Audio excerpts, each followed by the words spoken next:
My name is Maxwell Mohring. I am the designer of the Maori piano bench. As an architectural designer, I was commissioned to create a high-quality piano bench that appreciates the Maori culture and continues to preserve their significance as the indigenous people of New Zealand. Using traditional Maori symbols and patterns as inspiration, this piece abstracts elements of various symbols to create intricate details and forms. The Maori culture is known for its sophisticated patterns that can be found in things like wood carving, called wakaro, and their impressive tattoos, called tamoko.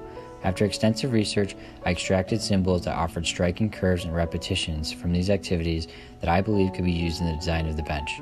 The koru symbolizes growth and rebirth and features a spiral pattern that undulates on itself. Conversely, typical patterns found in tamoko tattoos include ahu ahu mataroa, which represents athletic ability. These patterns are more repetitive and linear in nature. The contrasting ideas of curved versus linear symbols offer the inspiration needed to design the bench to represent the bold yet calculated traits of the Maori culture. I referenced standard dimensions of a piano to design the bench so it would offer a comfortable seating height and to rest your feet flat on the ground, as well as to have a nice posture when playing the piano. To further relate to the Maori culture, I was deliberate in my material selection for the bench. Red and black are two colors commonly seen in Maori art. When making wakaru carvings, rare woods such as kairo, which is red in nature, and totara, which is dark in nature, are typically used.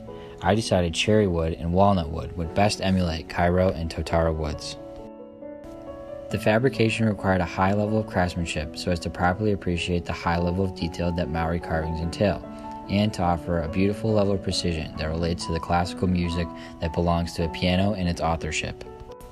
I started with a piece of rough-sawn cherry heartwood for the legs. These were all cut, planed, and sanded to ensure they were the same size. I used another piece of cherry to make the apron rails with the same process. Next, I used a template and traced the delicate curved rails onto a piece of walnut. These had to be cut to perfection to fit between the frame and sanded to ensure a clean curve that resembled those of the koru.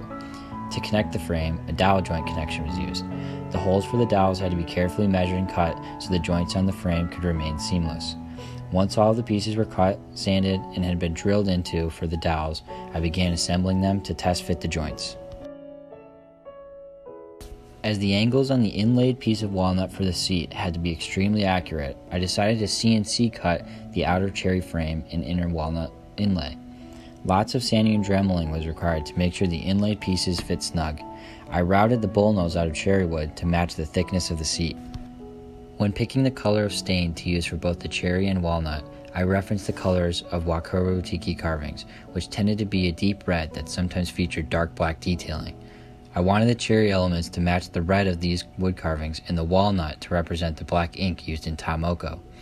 I used a red stain for the first coat of the cherry and added a second coat of red mahogany stain to form this color. I used an ebony stain on the walnut to give it a deep tone that was almost black.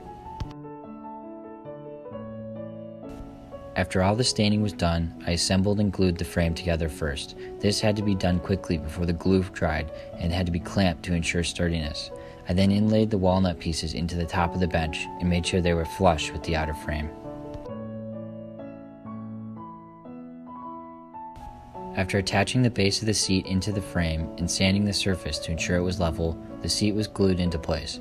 The bullnose element was micro-pinned onto the edge to complete the assembly of the bench. As a final touch, I decided to give the bench a glossy clear coat to bring out the grain in the woods and pay homage to the glossiness of many pianos. These final images showcase how the combination of the curved rails and inlaid seat top, as well as the color choice and finish quality, are successful in creating a bench that both appreciates Maori culture and conforms to the high standard of quality that a piano bench should meet.